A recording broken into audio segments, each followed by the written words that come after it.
I'm Ben Meiselas from the MeidasTouch Network. The MAGA Republicans in the House of Representatives continue to make utter fools of themselves. And the big problem here, though, is that in making fools of themselves, they make a fool of the United States of America. This is embarrassing. They are refusing to fund the government. We are approaching a cataclysmic, catastrophic government shutdown because MAGA Republicans in the House of Representatives won't do their damn job. I want to show you what's been going on in the House of Representatives today. In the Senate on a bipartisan basis agreed to pass a continuing resolution to fund the government through November. But because it includes funding for COVID and Ukraine and other things that MAGA Republicans in the House won't support, because they have completely lost their minds or just acting in service of Vladimir Putin, they are not supporting that continuing resolution. So here is Kevin McCarthy saying that there is no support in the House for the bipartisan Senate continuing resolution. Play the clip. Is the Senate's plan a non-starter in the House? I don't see the support in the House.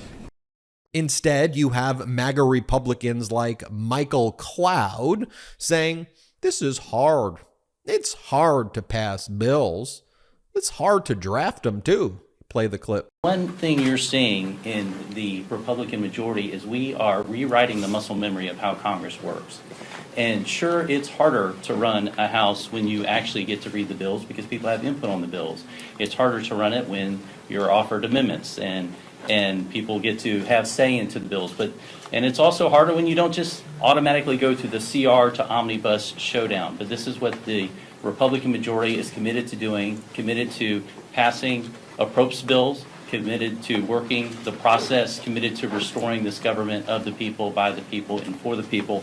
And that's one of the things that I'm really, really proud of. And then you have MAGA Republican extremists like Lauren Boebert saying that government programs helped her, but she believes that people shouldn't rely on government programs. You're a government employee, Lauren Boebert, and also what? The help that allowed you to get out of a cycle of problems, that should not be available to help other Americans. What, the government should only be used to provide welfare for billionaires? Is that what you think? Play this clip. The Biden-Harris administration expansion of the welfare state abolishes work ethic and promotes a new generation of government dependency. I've lived under government dependency, and I'm thankful that I have broke free of that cycle, given my life experiences and developing work ethic. No, because what Lauren Boebert really thinks, if she even has any core belief at all, it is hate. And here she is on the House floor just spewing despicable transphobic rhetoric. This is what they're spending their time doing. Play the clip. DOD's highest ranking trans official, this delusional man thinking he is a woman, embodies and espouses the wokeism that's causing significant harm to our military readiness and troop morale. The military shouldn't be focused on this woke agenda and combating climate change. Fortunately, Democratic Congresswoman Betty McCollum responds to this horrific rhetoric. Play this clip. Seek recognition. Mr. Chair, I rise in the strongest opposition to this amendment. And people deserve to be treated with dignity and respect when being addressed. Assistant Secretary Skelly has served in her role admirably, as she has done as her time as a naval officer. Assistant Secretary Skelly is a naval fighter, naval for over 20 years. And, I am a little upset because the lack of respect that has been shown to Secretary Kelly by the last speaker is surprising for me on this House floor, which we hold in high esteem. Back to MAGA Republicans, Bob Good, saying that where the GOP should be spending their time is ensuring that the FDA bans abortion pills. They just want to control all aspect of women's life, these MAGA Republicans. Play this clip. Instead of making it easier for women to get access to an abortion pill, the FDA should be banning it. Here is MAGA Republican Matt Gaetz saying that he agrees with Democrats that under Kevin McCarthy's lack of leadership, the House has been run poorly. But here, basically taunting McCarthy and holding out this idea of getting rid of Kevin McCarthy. Play this clip of MAGA Republican Matt Gaetz. It's a feature of the system. And the one thing I agree with my Democrat colleagues on is that for the last 8 months, this House has been poorly led. And we own that, and we have to do something about it. And you know what?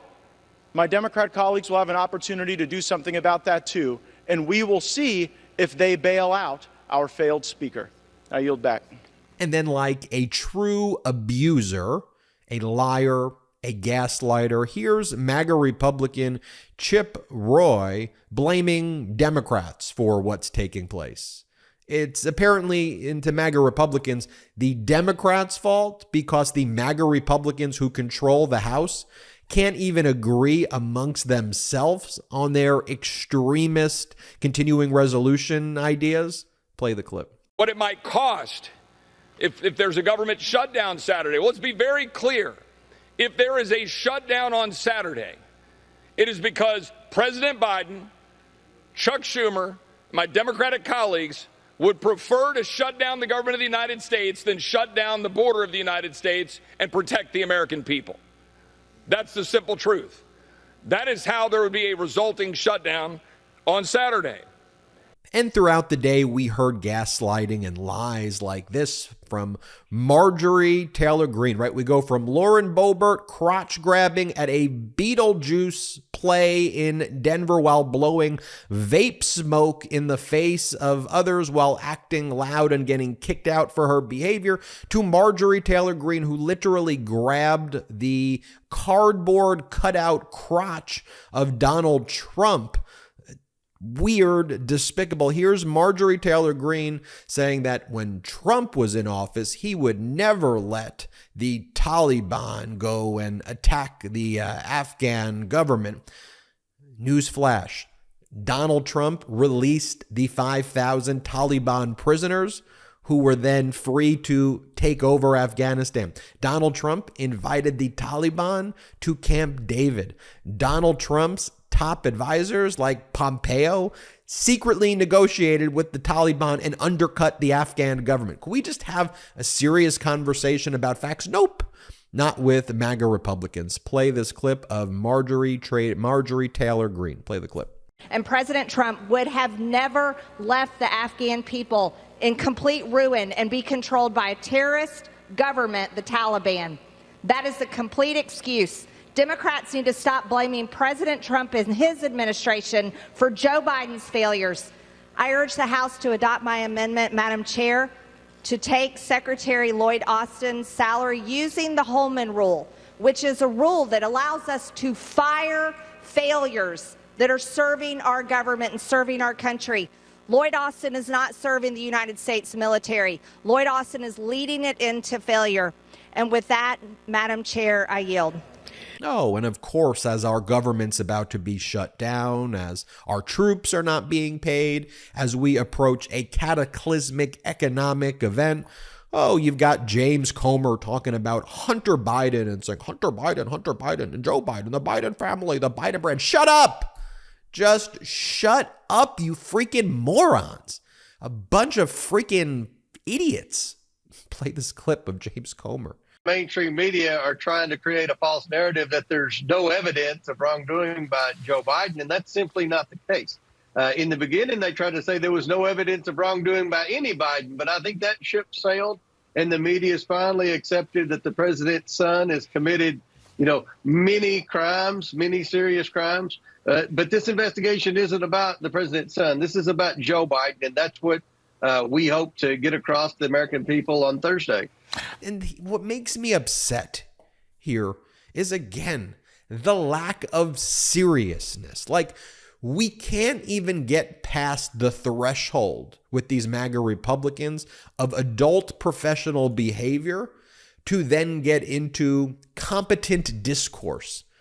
It's all lies and gaslighting and just babyish cosplay fascism. This is MAGA Republican Ryan Zink, who goes, why are we funding Ukraine, but we're not funding our own army? You're the funders. You're the government. We should support our allies abroad. We should support our troops. We should support our national security. We shouldn't be supporting Vladimir Putin, which all you MAGA Republicans are doing. Play this clip. I think we're going to remove the Ukraine funding out of it, as we should. But here's the irony of it. As a government shutdown, our troops don't get paid, but the Ukrainian troops do. Right. Yeah. Wow. Because how ironic is that? And by the way, for a minute, do you think that if MAGA Republicans were asked in a poll, and I want someone to do this poll, maybe I'm going to do this poll, maybe I'm going to hire a researcher to do this poll of MAGA Republicans. If you asked them, would you rather have Vladimir Putin run America or President Joe Biden? I'm willing to bet you that MAGA Republicans would say Vladimir Putin. I'm willing to bet you that. I'm going to try. I'm going to commission that study. Anyway, I digress. Let's go to Democrats for a moment. Democratic Congress member Pete Aguilar talking about as the shutdown approaches what's going on. Play this clip. We're exactly 3 days away from an extreme Republican shutdown. That means 7 million women and children would go without food assistance because of this Republican extremism. 1.3 million service members would be forced to work without pay. 10,000 children would lose access to Head Start. These might just be numbers and statistics for MAGA extremists, but to House Democrats, these are real people's lives. In nearly 10 months of control in the House of Representatives, they have done nothing to lower costs, to improve public safety, or invested a single dollar in border security, and they've voted to roll back hundreds of thousands of good-paying, clean energy jobs. They have no record to speak of because they're too busy fighting amongst themselves or fighting to curry favor with their favorite former president. Finally, here is Ted Lieu, and here Ted Lieu talks about how the weakest, most spineless Speaker of the House in American history, Kevin McCarthy, going back on the deal that he made when the MAGA Republicans held our country hostage in debt ceiling negotiations. Play the clip. And how do we get here? We got here because Speaker Kevin McCarthy went back on his word. He reneged on a deal that he made with President Biden just a few months after he consummated that deal. And this wasn't just a handshake agreement. This was a deal that was put in writing, shown to the American people, and literally voted into law. Democrats, Republicans disagree on many issues. We work together on various issues. But in this town, your word still matters. How do we, the American people, trust Kevin McCarthy if he simply goes back on a deal that was put into law? I ask Kevin McCarthy to simply honor the deal that he made that was voted into law and to start taking steps to rebuild his integrity again. And folks, there you have it. Chaos, chaos, chaos from chaos agents, MAGA Republicans compared to Democrats, just trying to get things done, trying to keep America going. Spread the videos, folks. Check out patreon.com/MeidasTouch for more, patreon.com/MEIDASTOUCH. Subscribe to our YouTube channel. Have a great day. Hey Meidas Mighty, love this report? Continue the conversation by following us on Instagram @MeidasTouch to keep up with the most important news of the day. What are you waiting for? Follow us now.